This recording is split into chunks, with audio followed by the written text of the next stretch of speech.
అందరికీ నమస్కారము. నేను మీ కిరణ్ సార్ని. నేను సుగుణ ట్యూషన్ని 7 ఇయర్స్ నుంచి సక్సెస్ఫుల్గా రన్ చేస్తున్నాను. మా ట్యూషన్లో కేవలం క్వాలిఫైడ్ టీచర్స్ మాత్రమే ఉంటారు. మీ ముందుకు ఎందుకు వచ్చారంటే సమ్మర్ హాలిడేస్ గురించి, సమ్మర్లో మన పిల్లల్ని ఏ విధంగా విద్యలో తీర్చిదిద్దాలా అనే అంశాన్ని చర్చిద్దామని మీ ముందుకు వచ్చాను. మొట్టమొదటి అంశము summer holidays. Summer holidays 40 days ఉంటాయి. మరి ఈ 40 డేస్ మనం పిల్లల్ని ఊరికి తిప్పి ఆ సెలవుల్లో ఎంజాయ్ చేయమని చెప్దామా, లేదు అంటే విద్యలో తీర్చిదిద్దామా? ఏవైతే కొన్ని అంశాలు మన పిల్లలకు రావో, అనగా తెలుగు నుంచి సోషల్ దానికి సబ్జెక్ట్ ఉంటుంది. కొంతమంది తెలుగు లెటర్ గుర్తుపట్టలేరు, కొంతమంది హిందీ లెటర్స్ గుర్తుపట్టలేరు, కొంతమంది మ్యాథమెటిక్స్లో కనీసం అడిషన్స్, సబ్ట్రాక్షన్స్, మల్టిప్లికేషన్స్, డివిజన్స్ కూడా చేయలేని స్థితిలో ఉన్నారు. వాళ్ళు 7వ తరగతి చదువుతున్నా, 8వ తరగతి చదువుతున్నా, 9వ తరగతి చదువుతున్నా. మరి ఈ అంశాలన్నీ మన బిడ్డకు రావని తెలుసు.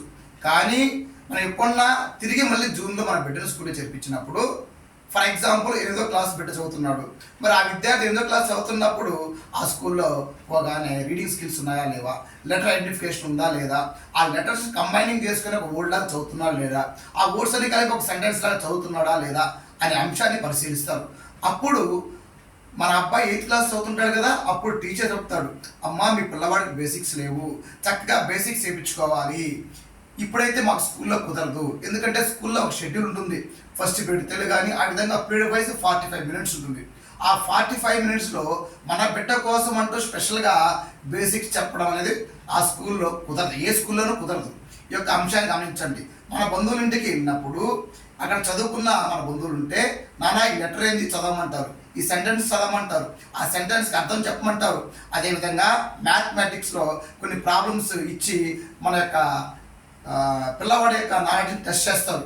మరి చూడండి, అవి కనీసం మినిమం పరిజ్ఞానం, ఒక లెటర్ ఐడెంటిఫికేషన్ లేకపోవటము, ఆ లెటర్స్ని కంబైనింగ్ చేసి ఒక వర్డ్ని ఫామ్ చేయలేకపోవటము, ఆ అనేక నెంబర్ ఆఫ్ వర్డ్స్ని ఒక సెంటెన్స్గా రాయలేకపోవటము ఎంత అవమానకరంగా ఉంటుంది.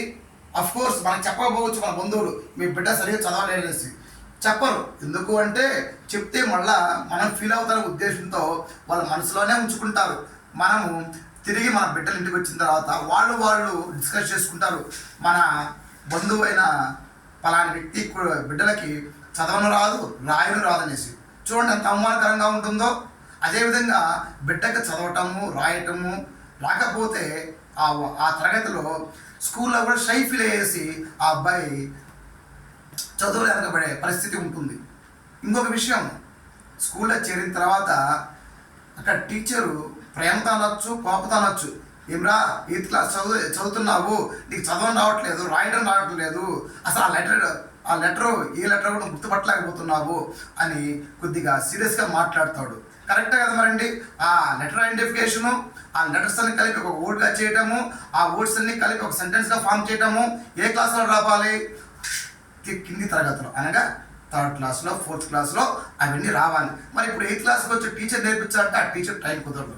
మరి ఎప్పుడు నేర్పించాలి మీరు ఆలోచించండి. మరి 40 డేస్ మనకు హాలిడేస్ ఇచ్చారు.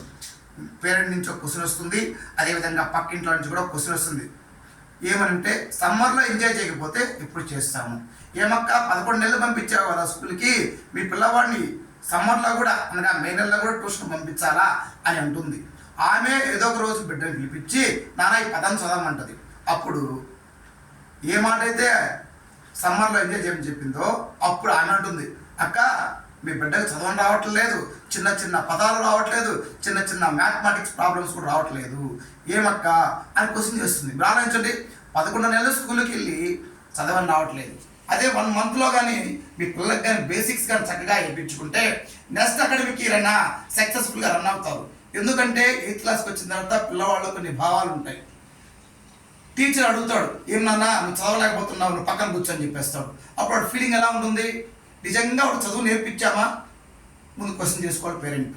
వాడికి బేసిక్స్ రావని తెలుసు మనకి, మనం బేసిక్స్ నేర్పించామా? మ్యాథమెటిక్స్లో కొన్ని బేసిక్స్ రావు, మన పిల్లవాడికి నేర్పించామా?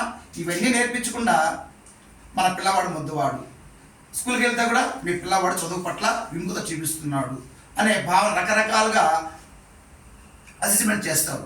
అది చాలా తప్పు. మరి సమ్మర్ హాలిడేస్లో తిరగకపోతే ఇప్పుడు తిరుగుతారు. దసరా హాలిడేస్ 10 రోజులు వస్తాయి, సంక్రాంతి హాలిడేస్ 10 రోజులు వస్తాయి. చక్కగా తిప్పండి, అప్పుడు ఎండ కూడా ఉండదు, వడదెబ్బ కూడా తగలదు. మరి ఏం చేయాలి సమ్మర్ హాలిడేస్లో? మా సుగుణ ట్యూషన్లో సమ్మర్ హాలిడేస్లో ఒక ప్రోగ్రాం కండక్ట్ చేస్తున్నాం. ఉదయాన మే 1వ తారీఖు నుంచి ఉదయాన 9 నుంచి మధ్యాహ్నం 12 దాకా క్లాసులు ఉంటాయి. ముఖ్యంగా కష్టమైన సబ్జెక్టులైన 2, ఒకటి ఇంగ్లీషు, ఇంకొకటి మ్యాథ్స్ తీసుకున్నాం ఇక్కడ. మరి ఇంగ్లీష్ ఎందుకు తీసుకున్నారు సార్, మ్యాథ్స్ ఎందుకు తీసుకున్నారంటే ఇంగ్లీష్ చక్కగా గ్రామటికల్గా రాయగలిగితే ఏ సబ్జెక్ట్ అయినా కూడా వాడు మనసులో ఉన్న భావాలని పేపర్ మీద గ్రామటికల్ రూపంలో రాస్తాడు. అందువల్ల తప్పులు పోకుండా మనసులో ఏదైతే తెలుగులో అనుకుంటాడో చక్కగా ఇంగ్లీష్లో మార్చుకొని తన యొక్క భావాన్ని పేపర్ మీద వ్యక్తం చేస్తాడు. అదేవిధంగా మాట్లాడగలుగుతాడు. చూడండి, ఇంగ్లీష్ గ్రామరు నేర్చుకున్న వ్యక్తికి స్పోకెన్ ఇంగ్లీష్ మాట్లాడే వ్యక్తికి చాలా డిఫరెంట్ ఉంటుంది. ఎందుకంటే స్పోకెన్ ఇంగ్లీష్లో ఉండేది గ్రామటికల్ మిస్టేక్స్, కానీ గ్రామర్ నేర్చుకోవడం వల్ల స్పోకెన్లో కూడా గ్రామటికల్ మిస్టేక్స్ ఉండవు. తర్వాత ఏదైతే సార్ చెప్పాడో చక్కగా అర్థం చేసుకొని తెలుగులో అయినా ఇంగ్లీష్లో అయినా, ఇంగ్లీష్లో తర్జుమా అంటే లాంగ్వేజ్ని కన్వర్ట్ చేసుకొని తెలుగులో నుంచి ఇంగ్లీష్లో చక్కగా తన మనసులో ఉన్న భావాలను ఎగ్జామ్ పేపర్లో పెడతారు. అందుకని ఈ సమ్మర్లో మేము చక్కగా పిల్లవాళ్ళకి గ్రామర్ నేర్పించడం కోసము మేము ప్రయత్నం చేస్తున్నాం.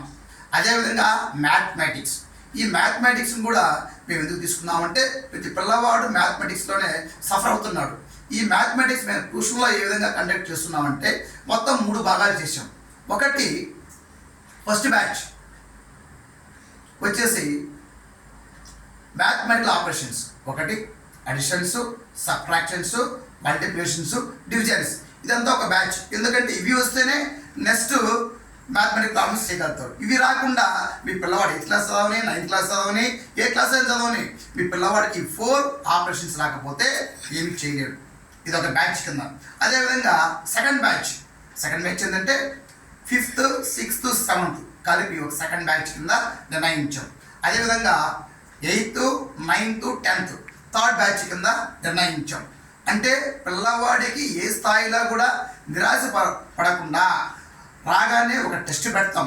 ఆ టెస్ట్లో సక్సెస్ఫుల్గా అయితే వాళ్ళు ఆ అబ్బాయి లేక ఆ విద్యార్థి లేకుంటే ఆ అమ్మాయి ఏ క్లాస్ అయినా సరే ఆ టెస్ట్ కానీ మినిమం మార్క్స్ కానీ వస్తే ఏ తరగతిలో ఏ బ్యాచ్లో ఉంచాలా, ఫస్ట్ బ్యాచ్లో ఉంచాలన్నా, సెకండ్ బ్యాచ్లో ఉంచాలన్నా, లేకపోతే థర్డ్ బ్యాచ్లో ఉంచాలని నిర్ణయిస్తాం. అదేవిధంగా మేము ఈ సమ్మర్ ప్రోగ్రాము మొత్తం 37 డేస్ కండక్ట్ చేస్తున్నాం. అది పక్కా షెడ్యూల్తో. మీరు చూడండి, ఇది షెడ్యూల్ పేపర్. ఇది ఇక్కడ మే 1వ తారీఖు ఇంగ్లీష్లో ఏం చెప్పాలి చూడండి, ప్రోగ్రామ్ చక్కగా రాసినాము. మే 1 ఇంగ్లీష్లో ఏం చెప్పాలి, మే 2 ఇంగ్లీష్లో ఏం చెప్పాలి అంటే ఒక షెడ్యూల్ ప్రకారమే మనం తీసుకుంటున్నాం. అదేవిధంగా మ్యాథ్స్, ఈ మ్యాథ్స్లో కూడా చూడండి మే 1 ఏం చెప్పాలి, మే 2 ఏం చెప్పాలి, మే 3 ఏం చెప్పాలి. అదేవిధంగా ఇక్కడ చూడండి, ఇక్కడ నేను టెస్టులు రాస్తున్నాను. అంటే ప్రతి బుధవారము మ్యాథ్స్లో టెస్ట్ ఉంటుంది, అదేవిధంగా ఇంగ్లీష్లో కూడా టెస్ట్ ఉంటుంది. ఆ పరీక్ష సమయం కూడా ఇక్కడ ఇచ్చున్నాము. ఎందుకు ఇచ్చామంటే మా ట్యూషన్లో చక్కగా ఒక షెడ్యూల్ ప్రకారమే ఏ అంశమైనా జరుగుతుంది, కానీ ఏదో వచ్చాడు టీచరు ఏదో చెప్పాడు అనేది మాత్రము ఉండదు. ఎందుకంటే సర్వీస్ మోటివేటెడ్. అంటే మీ దగ్గర మేము ఫీజు తీసుకుంటున్నప్పుడు మా నుంచి మీ పిల్లవాడికి ఏం అందించబోతున్నాము, ఎటువంటి విద్యను అందించబోతున్నాము.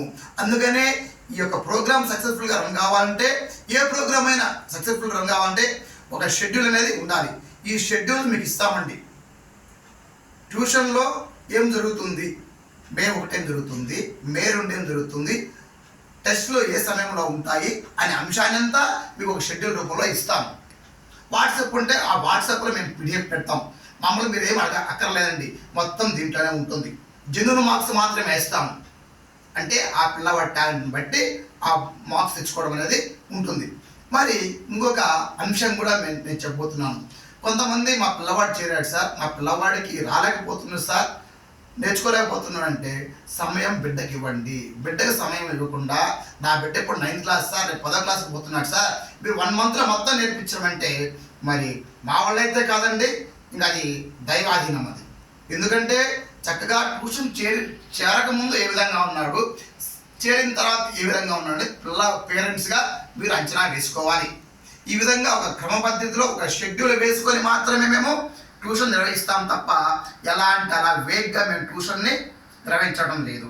అందుకనే మేము ఈ సమ్మర్లో మేము ఈ సమ్మర్లో కేవలం ఇంగ్లీష్ మ్యాథ్స్ మాత్రం తీసుకుంటున్నాము. ఈ సమ్మర్లో మ్యాథ్స్లో 9 టెస్టులు జరుగుతాయి 25 మార్క్స్కి. అదేవిధంగా ఇంగ్లీష్లో కూడా 25 మార్క్స్కి టెస్ట్ జరుగుతాయి. ఈ 9 టెస్టుల నుంచి మళ్ళీ డివైడ్ చేసి అనగా 4+5 టెస్టులు కంబైన్ చేసి ఒక టెస్ట్గా, నెక్స్ట్ ఈ మిగిలిన 5 టెస్టులు కలిపి ఒక టెస్ట్గా చేసి సెమీఫైనల్ టెస్ట్గా పెడతాం. ఆ తర్వాత ఈ రెండింటిని క్లబ్ చేసి గ్రాండ్ టెస్ట్గా నిర్వహిస్తాం. ఆ టెస్ట్ ద్వారా మన పిల్లవాడి యొక్క సామర్థ్యం కానీ టాలెంట్ కానీ తెలుస్తుంది. ఈ యొక్క విషయాన్ని ఆలోచించండి. మనకు టూర్లకు పోయి ఎంజాయ్ చేయాలనుకుంటే దసరా ఉంది, అదేవిధంగా సంక్రాంతి ఉంది. కానీ ఒక విషయాన్ని మీరు ఆలోచించండి, డబ్బులు అనేది ప్రధానమే కాదన్ను, కానీ ఈరోజు 2 రూపాయలు పెడితే రేపు ఎంత సంపాదిస్తాడో తెలియదు. అంటే ఆ సంపాదన రావాలంటే ఆ అబ్బాయిలో నాలెడ్జ్ అనేది పెరిగితే ఏ స్కూల్కి పోయినా కూడా ఎక్కడ చేరినా కూడా వాడికి లెటర్ ఐడెంటిఫికేషన్ వస్తుంది. ఆ లెటర్స్ అన్ని కంబైన్ చేసుకుని ఓట్గా చేయగలుగుతాడు. ఆ ఓట్స్ అన్ని గ్యాదర్ చేసి ఒక సెంటెన్స్గా చదవగలుగుతాడు. ఆ సెంటెన్స్ మొత్తాన్ని అర్థం చేసుకోగలుగుతాడు. ఈ 4 లేనప్పుడు ఆ పిల్లవాడు ఏ క్లాస్లో ఉన్నా కూడా చదవలేడు, షై ఫీలింగ్ అవుతాడు, చాలా ఇబ్బంది కూడా పడతాడు. అందుకని దయచేసి మీకు మన ఒకవేళ సమ్మర్కి మీరు ఏ ఊరికైనా వెళ్ళినా కూడా అక్కడ ఒక మంచి ట్యూషన్ మాత్రం ఖచ్చితంగా ఉంటుంది ఏ ఏరియాలో కూడా. దయచేసి రోజు 3 గంటలు ఎక్కడో చోట మీరు టూర్కి వెళ్ళిన చోటో, లేదంటే మీ అమ్మమ్మ ఇంటికి పోతారో, మీ బాబాయ్ ఇంటికి పోతారో, అక్కడ ఒక ట్యూషన్ ఉంటుంది. ఆ ట్యూషన్లో చక్కగా చేరండి. తల్లిదండ్రులకు వినవి జాగ్రత్తగా మీ పిల్లవాళ్ళని ఏ సబ్జెక్టులు అయితే వీక్గా ఉన్నారో ఆ సబ్జెక్ట్లో చక్కగా ఫౌండేషన్ నేర్పించండి. తద్వారా చాలా అభివృద్ధిలోకి వస్తారు. లేదు మేము సమ్మరంతా తిప్పుతామంటే ఈ సంవత్సరం మన బిడ్డ ఏ విధంగా ఉన్నాడో వచ్చే సంవత్సరం కూడా ఎటువంటి మార్పు లేకుండా అదే విధంగా ఆ అబ్బాయి ఉంటాడు. దయచేసి ఒక అంశాన్ని గమనించగలరు. మన సుగుణ ట్యూషన్లో మే 1 నుంచి జూన్ 6 దాకా సమ్మర్ క్లాసులు జరుగుతాయి. సమయము ఉదయం 9 గంటల నుంచి 10 గంటల దాకా, ఉదయం 9 నుంచి 10:30 దాకా మ్యాథ్స్ ఉంటుంది, 10:30 నుంచి 12 దాకా ఇంగ్లీషు జరుగుతుంది. ఈ యొక్క అంశాన్ని మీరు జాగ్రత్తగా గమనించగలరు. ఎవరికైతే ప్రత్యేకంగా మాకు సపరేట్గా చెప్పాలి అన్నా కూడా మేము సపరేట్గా చెప్తామండి. దానికి అదనంగా ఫీజు తీసుకుంటాము. Thank you very much.